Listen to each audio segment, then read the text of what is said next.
नमस्कार, मुद्दा गरम में देख रहे हैं आप। आपके साथ मैं हूं अर्पिता। सबसे बड़ी खबर आ रही है किसान आंदोलन से जुड़ी, सुप्रीम कोर्ट की कमेटी से जुड़ी, जिसके एक सदस्य भूपेंद्र सिंह मान ने कमेटी से अपना नाम वापस ले लिया है। भूपेंद्र सिंह मान पूर्व सांसद और ऑल इंडिया किसान कोऑर्डिनेशन कमेटी के चेयरमैन हैं और सुप्रीम कोर्ट ने उन्हें 4 सदस्यों की कमेटी में शामिल किया था, लेकिन मान ने खुद अपना नाम वापस ले लिया। 3 तस्वीरें अब आपकी टीवी स्क्रीन पर हैं, जिनमें एक में दिल्ली के यूपी और हरियाणा से जुड़े बॉर्डरों पर धरना देते किसान नजर आ रहे हैं। उधर सुप्रीम कोर्ट के आदेश के बाद सरकार और किसानों की कल होने वाली बातचीत पर संकट के बादल मंडराते नजर आ रहे हैं। उधर खबर यह भी कि आंदोलन के पीछे साजिश का हाथ भी पता चला है।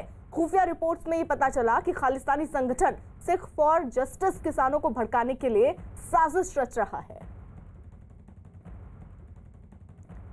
तो किसान जो है वो देखिए एक तरफ धरने पर डटे हुए हैं, वहीं कल की बैठक पर नजर होने वाली है कि क्या कल जो बैठक सरकार और किसानों के बीच होनी है क्या वो होगी, क्योंकि अब ये मामला सुप्रीम कोर्ट में है। सुप्रीम कोर्ट इस पर सुनवाई कर रही है। सुप्रीम कोर्ट ने बकायदा एक कमेटी गठन की जिसमें 4 सदस्य बनाए गए। आज उसमें से एक सदस्य भूपेंद्र सिंह मान, उन्होंने अपना नाम भी वापस ले लिया है। और बड़ी खबर आ रही है किसान आंदोलन से जुड़ी, सुप्रीम कोर्ट में कमेटी बनाने के आदेश के बाद यह माना जा रहा है कि कल की किसानों और सरकार के बीच होने वाली बैठक रद्द हो सकती है। किसान आंदोलन पर सुप्रीम कोर्ट के फैसले के बाद कृषि मंत्रालय इस पर कानूनी राय ले रहे हैं। आगे की बातचीत में किसानों के साथ केंद्र सरकार किस हद तक बढ़ सकती है या नहीं बढ़ सकती, किसानों और सरकार के बीच कल भी प्रस्तावित बैठक रद्द हो सकती है। कानूनी सलाह के बाद कृषि मंत्रालय इस पर फैसला करेगा।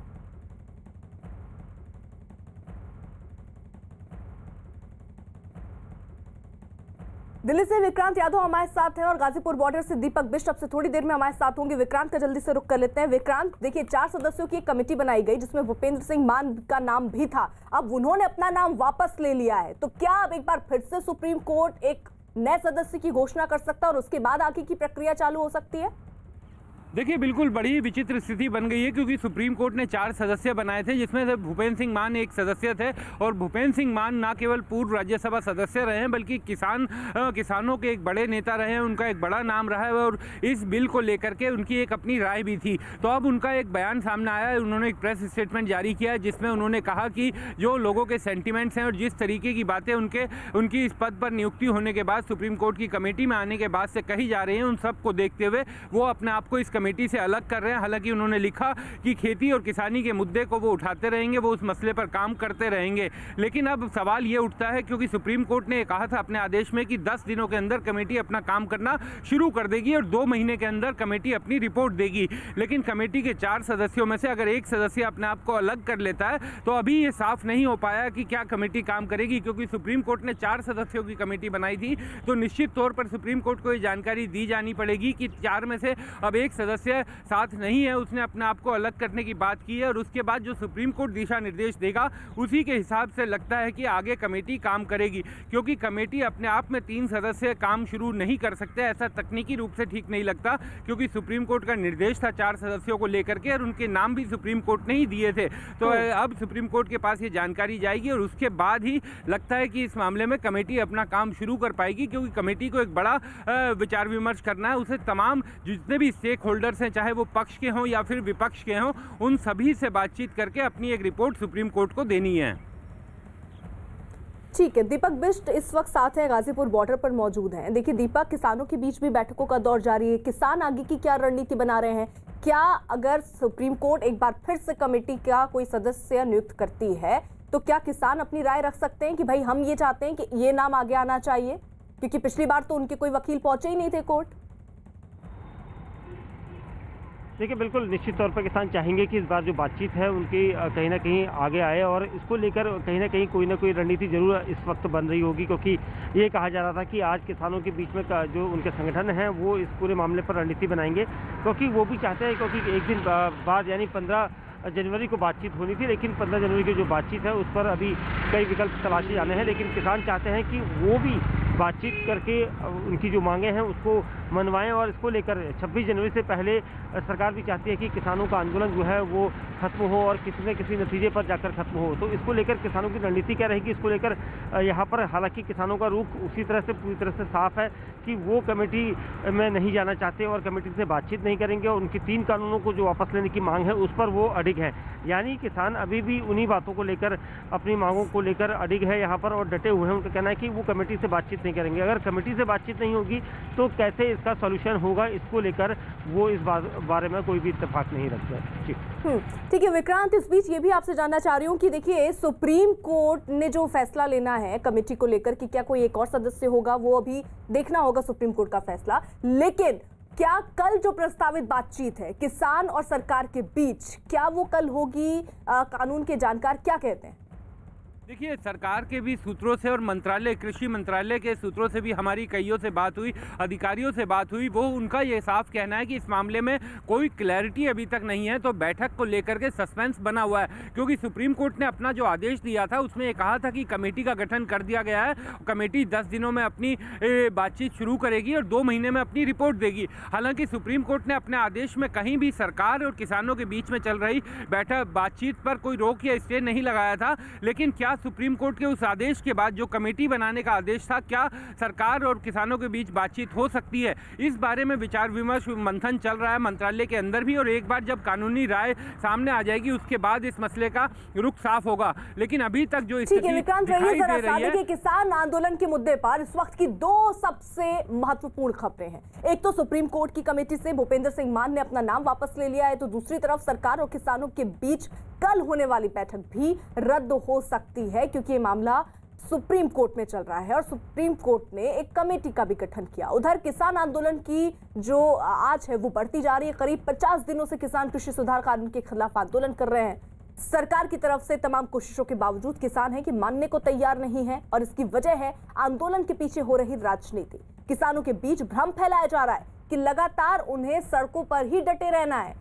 हालात ऐसे हो गए हैं कि अब तो किसान सुप्रीम कोर्ट के फैसले से भी संतुष्ट नहीं है और सुप्रीम कोर्ट की तरफ से बनाई गई कमेटी पर ही सवाल उठ रहे हैं। दिल्ली के सिंघू बॉर्डर पर आंदोलन करने वाले किसानों के साथ आई कुछ महिलाओं ने प्रधानमंत्री नरेंद्र मोदी का विरोध करने के लिए शर्मनाक तरीका अपनाया। इन लोगों ने बॉर्डर पर लोहड़ी का त्यौहार मनाया, लेकिन इस दौरान भी उन्होंने कृषि सुधार कानून का मुद्दा ही उठाया। हद तो तब हो गई जब लोहड़ी मनाने पहुंची महिलाओं ने पीएम के विरोध में ऐसा गीत गाना शुरू किया जिसके शब्द शर्मिंदा करने वाले।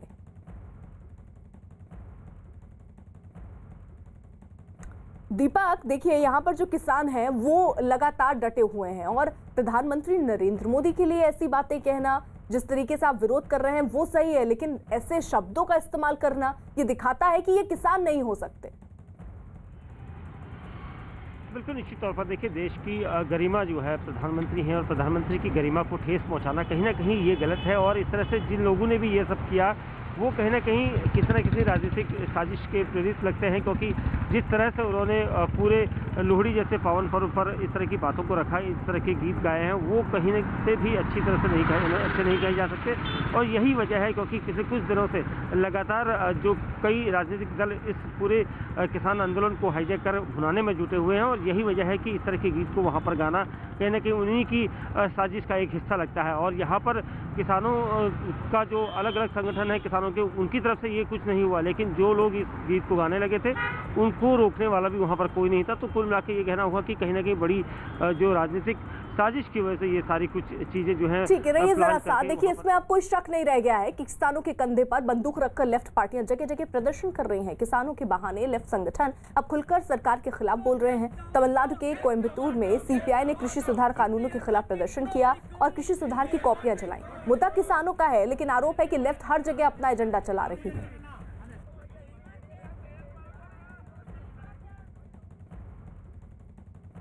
सिंघू बॉर्डर पर किसानों की नारेबाजी में पीएम के खिलाफ भद्दे शब्दों का इस्तेमाल का मुद्दा बड़ा होता जा रहा है। केंद्रीय कृषि राज्य मंत्री कैलाश चौधरी ने न्यूज़ 18 से एक्सक्लूसिव बातचीत में कहा कि ऐसी बयानबाजी करने वाले लोग किसान नहीं हो सकते। किसान आंदोलन के मुद्दे पर हमारे साथ केंद्रीय मंत्री कैलाश चौधरी जी, हम उनसे बात करते हैं। सर, किसान आंदोलन में ऐसी तस्वीरें भी सामने आई हैं कि कुछ लोग मोदी जी के विरोध में नारे लगा रहे हैं, मोदी मर जा, ये शब्द कहकर नारे लगा रहे हैं और बाकायदा आग जला के इस तरीके का प्रायोजन कर रहे हैं। ऐसा है कि दुर्भाग्य का विषय है कि इस तरह कोई किसान कभी नहीं कर सकता। मुझे ये लगता है इसमें कहीं न कहीं राजनीति है, लेकिन जो सुप्रीम कोर्ट ने अब निर्णय दे दिया है और जब किसानों के लिए कमेटी बन चुकी है, तब जो फैसला करेगी कमेटी करेगी। और अब जो सुप्रीम कोर्ट का निर्णय है वो सर्वमान्य है और सुप्रीम कोर्ट के निर्णय को जो कमेटी रिपोर्ट सौंपेगी उसके बाद में सुप्रीम कोर्ट है वो निर्णय देगा, तो उसको सबको मानना है। सर लेकिन बतौर सरकार के नुमाइंदे होने के नाते ऐसे लोगों से कैसे निपटना चाहिए, या विचार क्या है आपका, या मूव क्या होना चाहिए? हम तो यही चाहते हैं कि जो किसानों के हित के बिल आए हैं, जिसका करोड़ों करोड़ किसान इस बिल का समर्थन कर रहे हैं, और वास्तव में ये किसान जो हैं, जो यूनियन के नेता हैं, उनसे मेरा तो यही निवेदन है कि किसी भी समस्या का समाधान है वो बातचीत से निकलता है। और हमने 9 दौर की वार्ता की है और 9 दौर की वार्ता के अंदर भी वो अपनी जिद पर अड़े रहे। और मैं तो सोचता हूँ कि किसी भी समस्या का समाधान जिद नहीं है, और निश्चित रूप से अब तो ये फैसला है वो सुप्रीम कोर्ट के अंदर ही होगा। तो मुझे तो यही कहना है कि यूनियन के नेता जो अपनी बात रखना चाहते हैं वो जो निष्पक्ष कमेटी बनी है उसके सामने विषय रखें। और इसी बीच बड़ी खबर आ रही है मुंबई से, जहां ड्रग्स केस में एनसीपी नेता और महाराष्ट्र सरकार में मंत्री नवाब मलिक के दामाद समीर खान को 18 जनवरी तक एनसीबी कस्टडी में भेजा गया है। आपको बता दें, ड्रग्स से जुड़ा ये पूरा मामला, मोबाइल भी जब्त हुए हैं, अलग अलग जगहों पर छापेमारी भी चल रही है। यहाँ उत्तर प्रदेश में रामपुर में भी छापेमारी हुई है और मुंबई के अलग अलग ठिकानों पर भी छापेमारी एनसीबी की टीमों के द्वारा हो रही है। कुछ और सुराग इकट्ठा करने की कोशिश हो रही है। और अब से थोड़ी देर पहले एनसीबी के वकील जो है उनकी तरफ से पेश हुए थे, उन्होंने इस बात का जिक्र किया कि कुछ पैसे के लेन देन यानी फाइनेंशियली सपोर्ट वो समीर को करता हुआ नजर आ रहा था। और ये सारे आरोप समीर खान पर लग रहे हैं कि एक ड्रग पैडलर को फाइनेंशियली सपोर्ट कर रहे थे वो, इसके कुछ सुराग उनके हाथ लगे हैं। आशीष हमारे साथ इस वक्त जुड़ चुके हैं। आशीष, जैसा एनसीबी चाह रही थी कि ज्यादा दिन की रिमांड मिल जाए, 18 जनवरी तक की रिमांड मिली है। ये बिल्कुल साफ तौर पर आपको बताना चाहेंगे, 5 दिन की ये रिमांड मिली है। एनसीबी के वकीलों का ये दावा था कि कुछ व्हाट्सएप चैट जो समीर खान के सामने आ रहे हैं उस पर और जांच होनी बाकी है, उस पर और पूछताछ उनसे करने के लिए ज्यादा से ज्यादा समय मिल सके, जिस पर कोर्ट ने ये आदेश दिया है कि 18 जनवरी तक उन्हें एनसीबी की कस्टडी में रखा जाएगा। आशीष, कहां ये छापेमारी भी चल रही है, ये भी जानकारी मिल रही थी कि अलग अलग जगह, और उत्तर प्रदेश के रामपुर में भी छापेमारी हो रही है इसी संदर्भ में। जी बिल्कुल, कल करीब 10 घंटे की पूछताछ हुई है एनसीबी दफ्तर में समीर खान की, जिसके बाद आज यूपी के रामपुर में छापेमारी चल रही है। उसी के साथ मुंबई के कई जगहों पर, जैसे वर्सोवा, खार, बैंड्रा और कई जगहों पर एनसीबी की छापेमारी। ठीक है आशीष, आप नजर बनाए रखिए, पल पल की अपडेट हम आपसे लेते रहेंगे। और अब एक फिर से लौट रहे हैं किसान आंदोलन से जुड़ी खबरों की तरफ। 50 दिनों से दिल्ली के अलग अलग सीमाओं पर जारी किसान आंदोलन को लेकर अब गंभीर सवाल खड़े हो रहे हैं। एक दिन पहले खुशियों के त्योहार लोहड़ी के मौके पर आंदोलनकारी किसानों ने सिंघू बॉर्डर पर प्रधानमंत्री को लेकर आपत्तिजनक नारे लगाए। जो किसान कठिन से कठिन हालात में संघर्ष कर दुनिया का पेट पालते हो, जो किसान दुनिया का पेट भरने के लिए खुद भूखे रहते हो, अगर वो किसी के लिए बद्दुआ करें तो उनके किसान होने पर शक पैदा होता है। सवाल उठता है कि आंदोलन करने वाले किसान ही हैं या कोई और है। अगर ये किसान हैं तो क्या वो किसी की हाथ की कठपुतली बनकर आंदोलन की जिद पर अड़े हैं?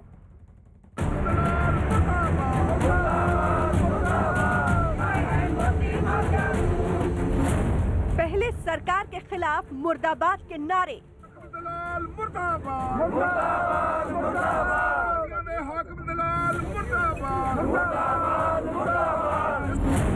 फिर सुप्रीम कोर्ट की बनाई कमेटी का विरोध।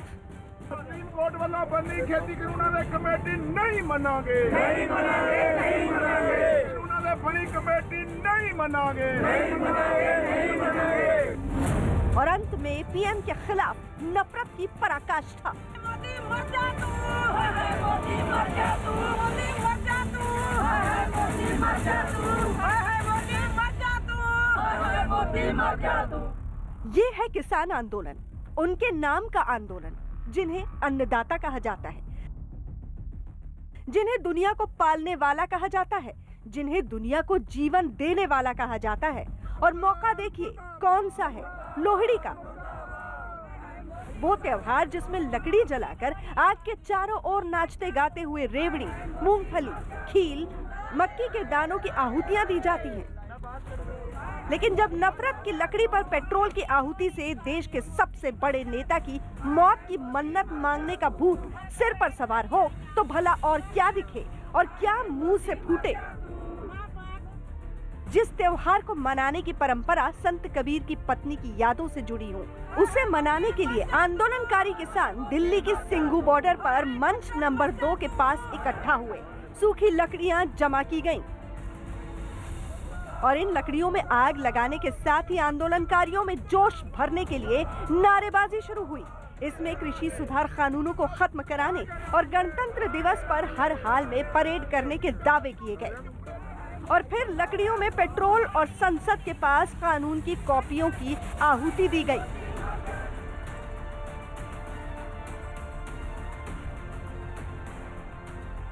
सवाल उठता है कि खुशहाली के आगमन के प्रतीक लोहड़ी पर प्रधानमंत्री की मौत की कामना क्या आंदोलनकारियों के असली चेहरे को दिखा रहा है?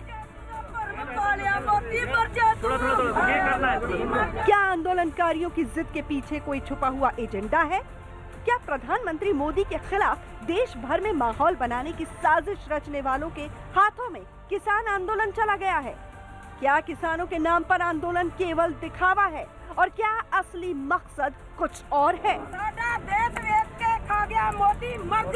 शब्द बदल बदल कर जिस तरह से प्रधानमंत्री की मौत के नारे, प्रधानमंत्री की मौत की मिन्नत, प्रधानमंत्री की मौत के गीत गाए गए, उससे बहुत कुछ साफ होता है। आंदोलन की आड़ में ये किस तरह का एजेंडा चल रहा है? सवाल उठता है कि ये किस तरह का आंदोलन है?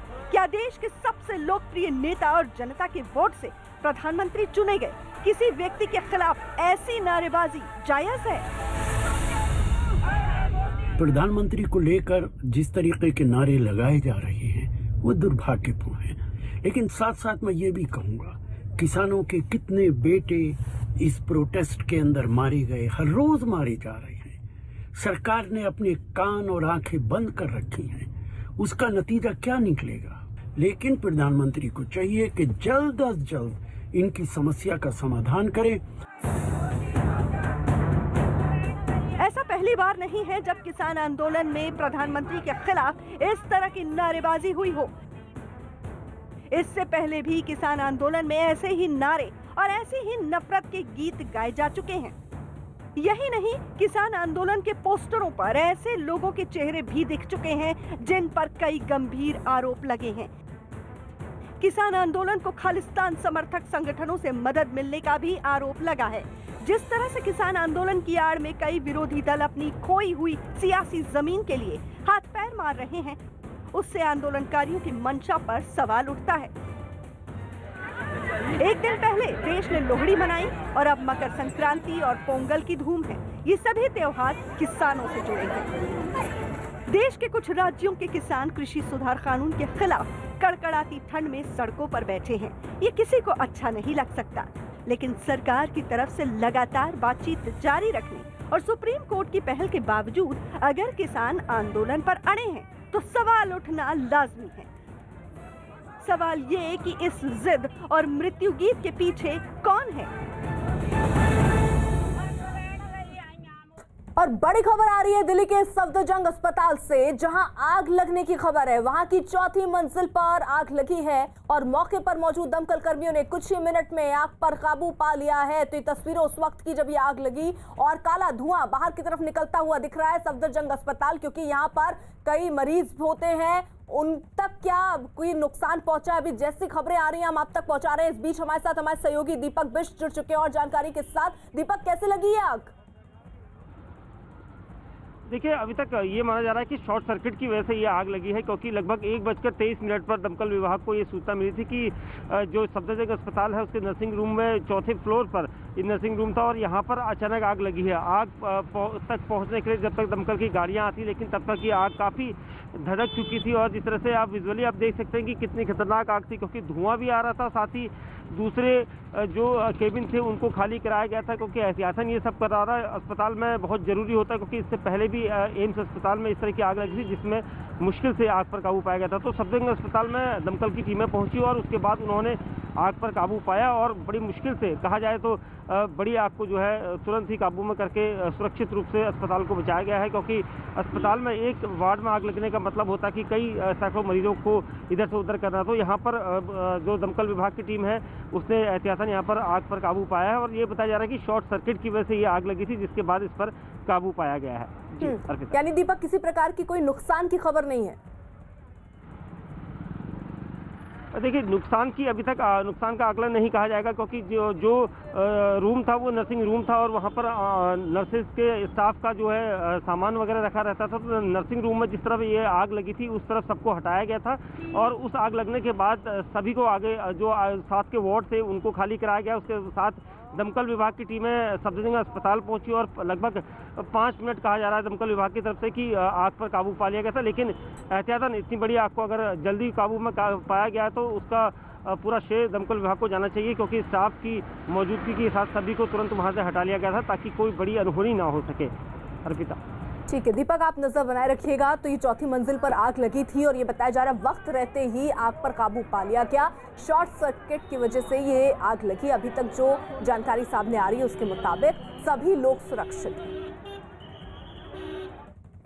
उधर विश्व हिंदू परिषद के नेता विनोद बंसल ने पीएम मोदी के खिलाफ नारे लगाने वालों को सलाह दी कि आंदोलन में इस तरह की बातें साबित कर रही हैं कि कुछ लोग किसानों को भटकाने में जुटे हुए हैं।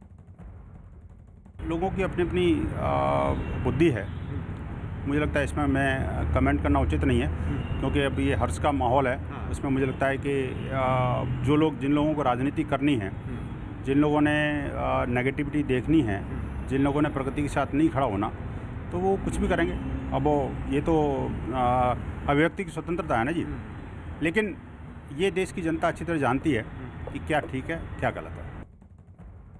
वहीं कांग्रेस नेता प्रमोद तिवारी ने प्रधानमंत्री के खिलाफ बोले गए अपशब्दों की निंदा की, लेकिन उन्होंने सरकार को किसानों की सेहत का भी ख्याल रखने की सलाह दी।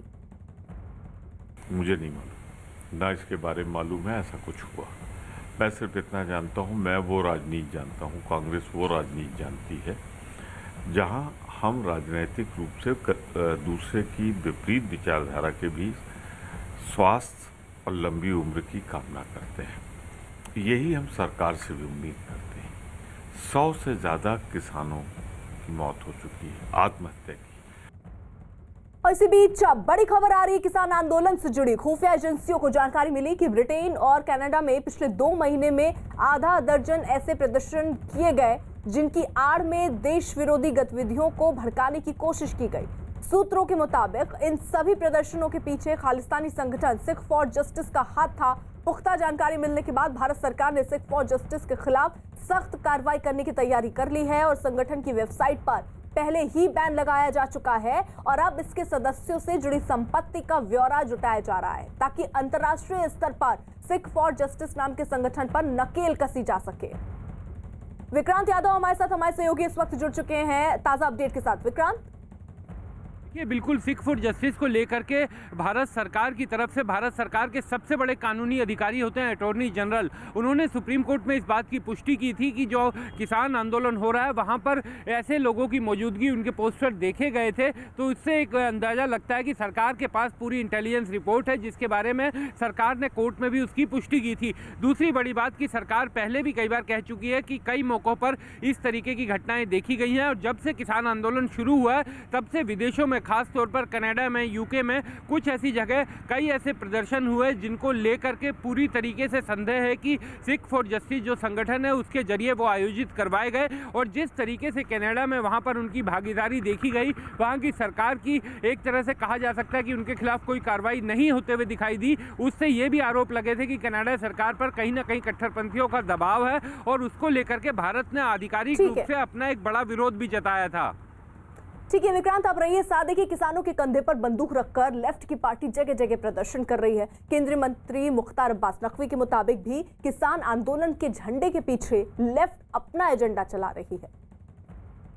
केंद्रीय मंत्री मुख्तार अब्बास नकवी हमारे साथ, हम उनसे बात कर सकते। किसान आंदोलन में लेफ्ट के समर्थन की लगातार बात सामने आ रही है, नरेंद्र मोदी जी की सरकार पिछले 6 सालों से हर किसान की आंखों में खुशी और उसके खेत खलिहानों में खुशहाली आए, उसके लिए वो काम करती रही। लेकिन कुछ भय और भ्रम के पैदा करने वाले जो लोग हैं, जो ट्रेडिशनल प्रोफेशनल लोग हैं, वो इस तरह के कन्फ्यूज़न पैदा करते हैं, लेकिन उनको भी ऊपर वाला सद्बुद्धि दे, यही मेरी शुभकामना है। सर, ऐसे इनपुट आए हैं पिछले 8 महीनों से लगातार अलग अलग मूवमेंट पर लेफ्ट ने भड़काने की कोशिश की है या लेफ्ट समर्थित संगठनों ने। देखिए, क्रिमिनल कॉन्स्पिरेसी का संदूक और किसानों के कंधों पे बंदूक, ये बहुत दिन से चल रहा था। किसान आंदोलन से जुड़ी एक और बड़ी खबर, दिल्ली के तमाम बॉर्डर पर किसान आंदोलन की वजह से आसपास के इंडस्ट्रियल इलाकों में काम धंधे बर्बाद होने लगे हैं। किसान आंदोलन से आम लोगों की जिंदगी पर असर हो रही है और ये कैसे बयां हो रही है इन तस्वीरों से। एक तो किसानों का धरना अभी भी जारी है, लेकिन सड़क जाम होने से काम धंधे ठप हो चुके हैं, फैक्ट्रियां बंद हो रही हैं, मजदूर कई किलोमीटर तक पैदल चलने को मजबूर हैं। और इतना ही नहीं, हरियाणा से जुड़े सिंघू और टिकरी बॉर्डर के आसपास के इलाकों में ऑटो चलाने वाले ड्राइवर भी परेशान हैं, क्योंकि अब उन्हें कोई सवारी नहीं मिल रही है।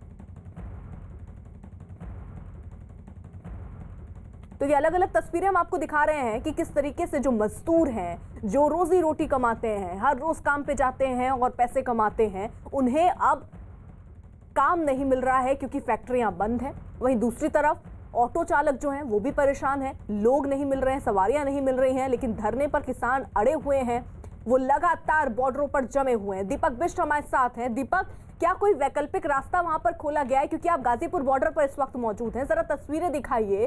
क्या माल या बड़े बड़े ट्रक जो लेकर आते हैं वो आने तक की अनुमति है, जगह है इतनी?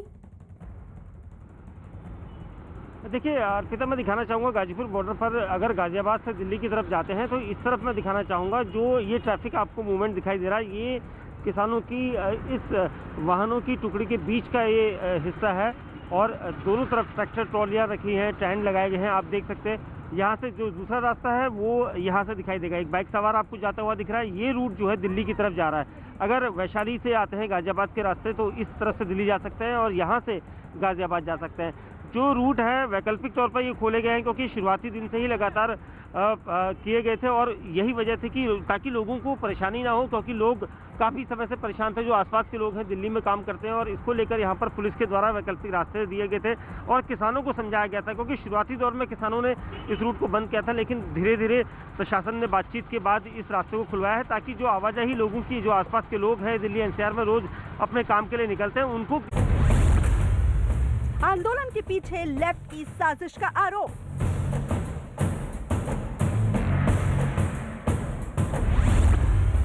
ये है दिल्ली नोएडा बॉर्डर की वो तस्वीरें जो बयां करती हैं कि चाहे कड़ाके की सर्दी हो, चाहे तीज त्योहार हो, मुश्किलें चाहे जितनी हो, किसान अपने आंदोलन के साथ खड़े रहेंगे। लेकिन अब ऐसा लगने लगा है कि जो लोग आंदोलन के साथ जुड़े हैं वो अपनी मांग के साथ नहीं बल्कि अपनी जिद के साथ खड़े हैं।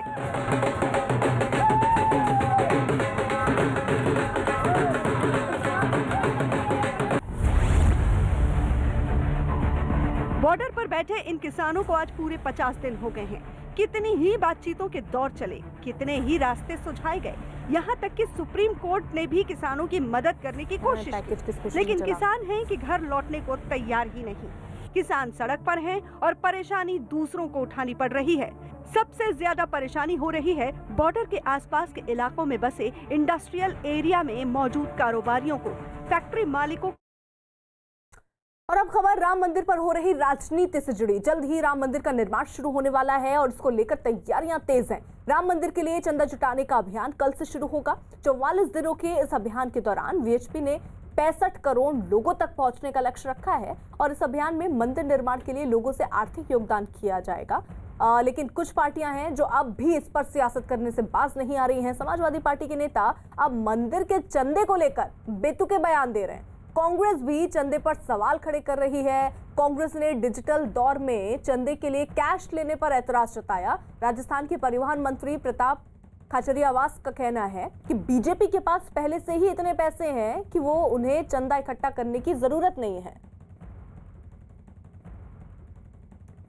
तो राम मंदिर पर अब सियासत शुरू हो गई है। आपको बता दें, चंदा जुटाने की प्रक्रिया शुरू होनी है, लेकिन उससे पहले ही तमाम पार्टियां ये सवाल उठा रही हैं कि जब डिजिटल इंडिया की बात प्रधानमंत्री नरेंद्र मोदी करते हैं तो ऐसे में कैश लेने की जरूरत क्या आन पड़ी। और अब कुछ नेता ये भी आरोप लगा रहे हैं कि बीजेपी के पास तो खुद इतने पैसे हैं, तो आखिरकार चंदा लेने की जरूरत क्या है।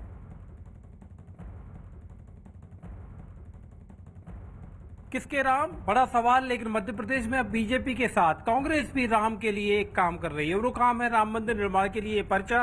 और ये पर्चा निकला है जो लोगों के बीच लेकर जा रहे हैं पीसी शर्मा, मध्य प्रदेश के पूर्व मंत्री, कांग्रेस के नेता। ये क्या है सर, आप ये कुछ पैसा वैसा जमा कर रहे हैं? राम जन्मभूमि ट्रस्ट है और सुप्रीम कोर्ट के आदेश से भगवान राम का मंदिर बनना शुरू हुआ है अयोध्या में। बहुत सी पार्टियां, बहुत सी संस्थाएं चंदा इकट्ठा कर रहे हैं, घर जाके जुलूस निकाल रहे हैं। हमारा ये कहना है कि जब ट्रस्ट है, उसने अकाउंट नंबर दे रखे हैं 3-4। ये डिजिटल जमाना है, डिजिटल दान दीजिए ना, उनके अकाउंट में डालिए ना, सीधा पेटीएम कीजिए ना। प्रधानमंत्री जी ने पेटीएम शुरू किया है, ये डिजिटल उसे डालें और ये चंदाखोरी बंद हो, क्योंकि इसके पहले भी चंदा हुआ था राम मंदिर के नाम से, उसका आज तक पता नहीं कि हुआ क्या। कौन, मतलब कौन सी संस्थाएं, कौन सी पार्टियां? ये सब भारतीय जनता पार्टी से जुड़े हुए लोग हैं, हिंदू परिषद, बजरंग दल और दुनिया भर के लोग। तो ये जो चंदा कर रहे हैं, चंदा क्यों हो, इसके लिए भगवान राम और भक्त के बीच में बिचौलिया की आवश्यकता नहीं है। ये पैसा सीधा राम जी के अकाउंट में जाना चाहिए, जिससे वहाँ भव्य मंदिर बन सके। और मेरा ये कहना है कि इसका भूमि पूजन राजीव गांधी जी ने 89 में जब प्रधानमंत्री तब किया था, और रामलला के मंदिर का ताला भी खुलवाया था। और आज सुप्रीम कोर्ट के आदेश है, तो मैं समझता हूँ कि सबके राम, जब सबके राम तो अकाउंट में डालो सीधा। बीजेपी जो काम कर रही है, पहले रामशिलाओं के नाम पर जो पूजन किया, रामलला हम आएंगे, मंदिर वहीं बनाएंगे, राम जी की ईंटें लेकर गए, उनके ऊपर वो सोने के गहने जेवर, उनका तो हिसाब दे दो। गलत ये है कि वो राजनीति कर रहे हैं और वो ये शो कर रहे हैं कि बीजेपी देखो राम मंदिर बनाने जा रही है, तुमसे पैसे कलेक्ट कर रही है। और बीजेपी का मुद्दा क्या बचा है? आप जब बीजेपी का कार्यालय बना सकते हो इतने 100 करोड़ का बिना चंदा मांगे, आपके पास पैसों की तो कमी नहीं है। आपको क्या एक पॉलिटिकल माहौल डेवलप करना है। कुछ खास सहयोगी इस वक्त साथ है। लखनऊ से अजीत सिंह हमारे साथ हैं, जयपुर से भगवानी सिंह हमारे साथ है। जल्दी से पहले अजीत का रुख कर लेती हूँ। अजीत, अब तो फिर से एक बार सवाल खड़ा हो गया कि राम किसके हैं, और इसको लेकर अलग अलग पार्टियां जवाब दे रही हैं कि भाई जब आप बीजेपी के मुख्यालय बना सकते हैं बड़े बड़े, तो मंदिर के लिए चंदा क्यों? और चंदा लेना है तो उसको अकाउंट में लीजिए सीधे। देखिए बिल्कुल अर्पिता, इसको लेकर कई सारे सवाल खड़े हुए हैं। जहां मुरादाबाद के सपा सांसद एस टी हसन, उन्होंने सीधे तौर पे कह दिया कि राम मंदिर बन रहा है तो लोग चंदा लेने निकलेंगे और पथराव होगा, फिर वो होगा जो एमपी में हुआ, हाथ सबने देखा। लेकिन तुरंत पलटवार उसका हुआ तत्काल उत्तर प्रदेश सरकार के दो मंत्री अर्पिता, मोहसिन रजा और सिद्धार्थ नाथ सिंह, इन्होंने सीधे तौर पर यह आरोप लगाते हुए कहा कि पहले तो अखिलेश यादव ये तय करें कि क्या ये उनकी वही पार्टी है जो मुलायम सिंह की सरकार में आकर्षकों पर गोली चलवाई थी। तो ये पहले ये स्टैंड साफ करें कि ये राम मंदिर के पक्ष में है या राम मंदिर के विरोध में है। लेकिन कांग्रेस का सीधे तौर पर कहना है कि अगर डिजिटल इंडिया है, प्रधानमंत्री का डिजिटल इंडिया है, तो क्यों नहीं खाते में डायरेक्ट ट्रांजैक्शन हो, पेटीएम के तहत हो। लेकिन अब इसको लेकर सियासत और तेज शुरू हो गई है। सिद्धार्थ नाथ सिंह ने, जो उत्तर प्रदेश सरकार के प्रवक्ता है, मंत्री, उन्होंने सीधे तौर पर यह कहा कि अब अखिलेश यादव और उनकी पार्टी के सांसद और विधायकों को यह साफ करना होगा कि आखिर वो खड़े कहां हैं। क्या वो सांप्रदायिकता को फैलाना चाहते हैं, या फिर वो राम मंदिर के पक्ष में खड़े हैं, या फिर राम मंदिर के विरोध में? ठीक है, रही जरा सा। देखिए, राम मंदिर पर विवाद खड़े करने वालों समाजवादी पार्टी भी इसमें पीछे नहीं है। अखिलेश यादव के सांसद के बोल राम मंदिर पर बिगड़ गए हैं। उत्तर प्रदेश की मुरादाबाद से समाजवादी पार्टी के सांसद एसटी हसन ने अयोध्या में राम मंदिर निर्माण को लेकर विवादास्पद बयान दिया। सांसद एसटी हसन ने बीजेपी पर राम मंदिर निर्माण के जरिए राजनीति करने का आरोप लगाया। सुनिए अखिलेश के सांसद का बेतुका बयान।